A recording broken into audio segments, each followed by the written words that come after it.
Use your hands below the shoulders, Yep. right here, and Yep. I'm just going to do some half press-ups here. Now, Okay. if the person responds, it's kind of hard at first, but after a few press-ups, it gets a little easier. They can go higher. You're really trying to keep this part relaxed Right. and sagging in. Right. This Because stays this is down. what you don't want to see is this, Brad. Exactly. Good. Quite often we do see this. Good 'cause point, their back Bob. is so tight. And the other, what are we looking for, Brad? What's the good sign? If the leg symptoms or the pain in legs start to reduce or go up towards the back. Right. You might even feel more pain in the back. Exactly. Less pain in the leg. That's what Right. you're looking for.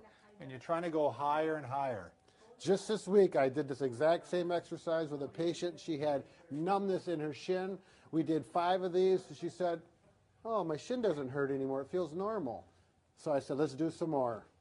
Right. And so once you get up to this point, this is the basic exercise. Now we're going to show you the advanced exercise. Let's say you've been doing these for a while.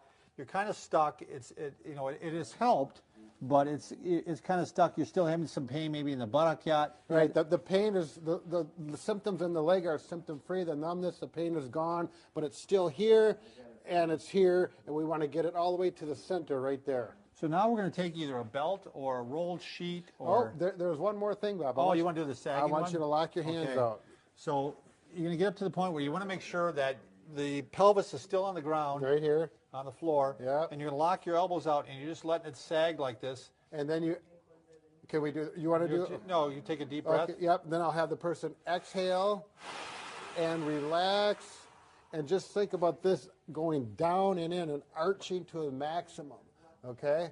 And as long as the pain goes away here and feels more in the center, you're doing just fine. And if that helps, but you can't get it all the way and you want to get a little more pressure on there, in the clinic, us as therapists, we're going to put our hands on her and do some work that we know how to do. Some extra pressure. But at home, why don't you lay down, Bob? I've seen some people even do this, Brad, wiggle a little bit like this when they get up in this area here.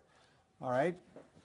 You can take a long towel. I use the sheet in this case, and I rolled it up in a nice round cylindrical thing like this. I'm not going to use it for a toga. You're going to put it around the belt line. Go ahead, Bob. Show them what to do. Put my hands on here, and I'm going to go ahead and lift up like this. Now I got some counter pressure.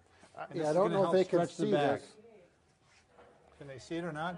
Yeah, get your arm, there you go, because this goes around the back, it stabilizes the arch in the back, and it does overpressure, what we call. And now you can move it down a little bit further and then put your hands down here and get that part too. There you go. So you can move it along the spine here and give overpressure. Pressure on, pressure off. Pressure on, pressure off. And this is going to work well for people who are not really bending their back like they should. And it's an advanced move.